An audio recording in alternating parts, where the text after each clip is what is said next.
میں 39 نیوز کے دوستوں کا شکر گزار ہوں کہ آپ تشریف لائے۔ 5 فروری کے حوالے سے میں اپنے خیال کا اظہار کرنا چاہتا ہوں۔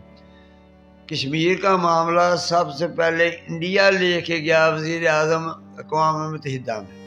اس وقت سے لے کے آج تک انڈیا کا جو بھی اس کا طریقہ کار ہے لوگ دیکھ رہے ہیں۔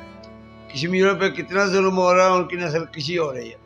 پاکستان واحد ملک ہے جس نے اقوام متحدہ میں امن و امان کو مد نظر رکھتے ہوئے کبھی بھارت کے خلاف کوئی ایسی کارروائی نہیں کی۔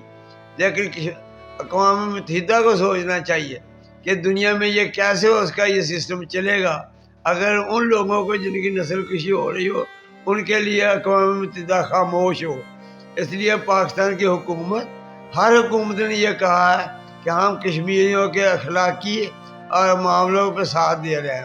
اصلی معاملہ جو اقوام متحدہ میں ریزولوشن ہے، یہ اقوام متحدہ کا فرض ہے کہ اس کے اوپر کشمیریوں کے جو خیالات ہیں ان کو سن کر ان کے فیصلہ کرے اور ان کی آزادی کے لیے کام کرے۔